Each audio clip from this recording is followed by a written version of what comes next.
আসসালামু আলাইকুম দর্শক, আমি চিংড়ি শুটকিগুলো দিয়ে মূলা রান্না করব আজকে। মূলা মূলা দিয়ে চিংড়ি শুটকি তরকারি রান্না করবো। এই যে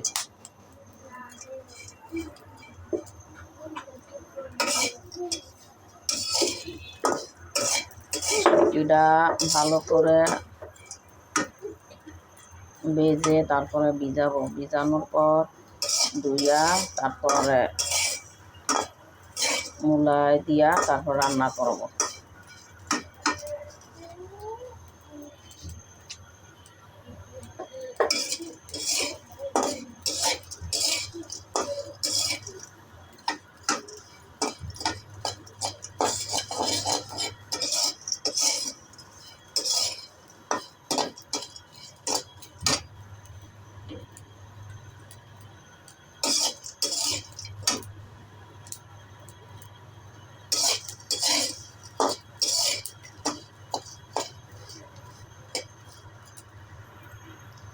আসলে কি এই শীতে মূলা দিয়ে চিংড়ি শুটকিটা অনেক ভালো লাগে। আপনারা রান্না করে খাইয়া দেখতে পারেন কত স্বাদ লাগে। এই দেখেন বড় বড় চিংড়ি শুটকি,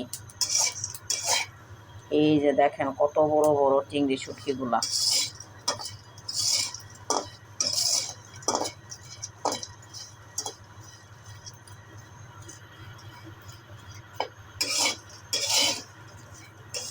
সিলেটের শুটকি তো খুবই ভালো।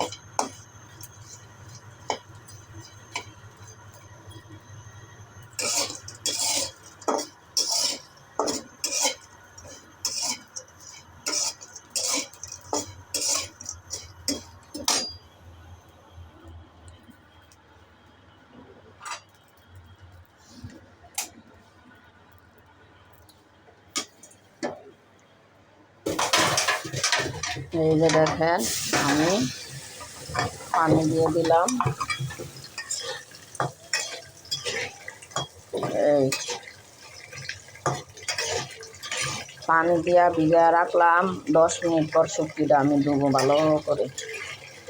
ময়লা থাকলে বের হয়ে যাবে। এইটা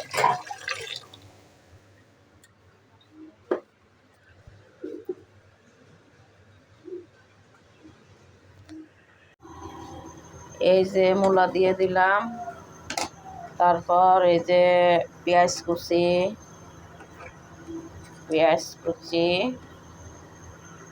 তারপর এই যে কাঁচামরিচ,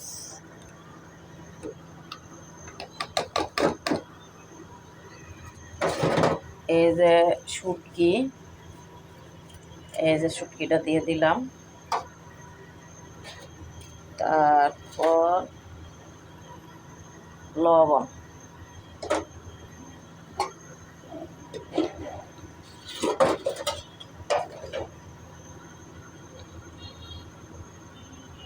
হলুদের গুঁড়া,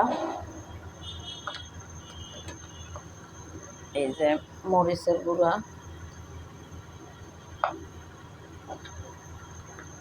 কাঁচা মরিচ দিছি তো যার কারণে মরিচের গুঁড়াটা কম। এই যে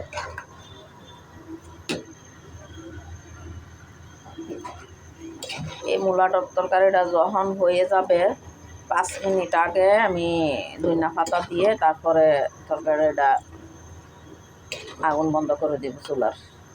এই যে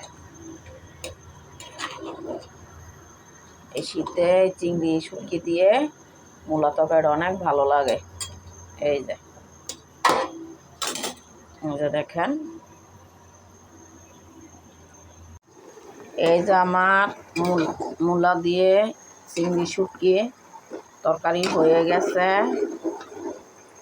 এই যে দেখেন কালারটা, আসলে কি এই মূলা তরকারিটা শুটকি দেওয়া শীতেই ভালো লাগে।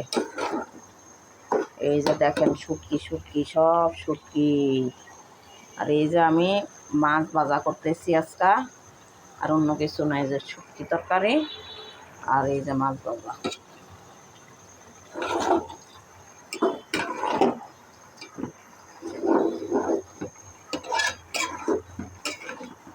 আমরা কুমিল্লার মানুষ তো শুটকিরা অনেক পছন্দ করি। আমি শুটকি ছাড়া মাছ মাংস ভালোই লাগে না। এই যে শুটকি,